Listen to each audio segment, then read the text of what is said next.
वाशिम जिल्ह्यात अखेर पावसाने दमदार हजेरी लावली आहे। वाशिमसह रिसोड, मंगरुळपीर, कारंजा, मालेगाव आणि मानोरा तालुक्यांमध्ये हलका ते मध्यम स्वरूपाचा पाऊस झाल्याने पावसाच्या प्रतीक्षेत असलेल्या शेतकऱ्यांना मोठा दिलासा मिळाला आहे। वाशिम जिल्ह्यात काही दिवसांपासून पावसाने पुन्हा हजेरी लावल्याने शेतकऱ्यांमध्ये आनंदाचे वातावरण निर्माण झाले आहे। वाशिमसह रिसोड, मंगरुळपीर, कारंजा, मालेगाव आणि मानोरा या तालुक्यांमध्ये हलका ते मध्यम स्वरूपाचा पाऊस झाला असून खरीप पिकांना मोठा दिलासा मिळाला आहे। गेल्या काही दिवसांपासून पावसाअभावी चिंतेत असलेल्या शेतकऱ्यांसाठी हा पाऊस दिलासादायक ठरला आहे।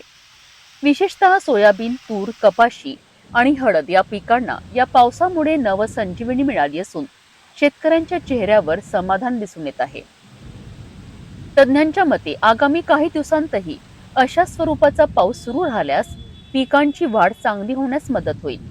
तसेच जिल्ह्यातील जलसाठ्यात वाढ होऊन पाणी टंचाईच्या समस्येवरही काही प्रमाणात दिलासा मिळण्याची शक्यता व्यक्त केली जात आहे। सध्या तरी पावसामुळे शेतकऱ्यांमध्ये आशेचे वातावरण निर्माण झाले असून खरीप हंगामाला नवं चैतन्य मिळाल्याचे चित्र वाशिम जिल्ह्यात पाहायला मिळत आहे। वाशिम जिल्ह्यात झालेल्या या पावसामुळे खरीप पिकांना मोठा दिलासा मिळाला असून शेतकऱ्यांच्या आशा पुन्हा पल्लवित झाल्या आहेत। आता येत्या काही दिवसात पावसाचा जोर कायम राहतो का याकडे सर्वांचे लक्ष लागले आहे।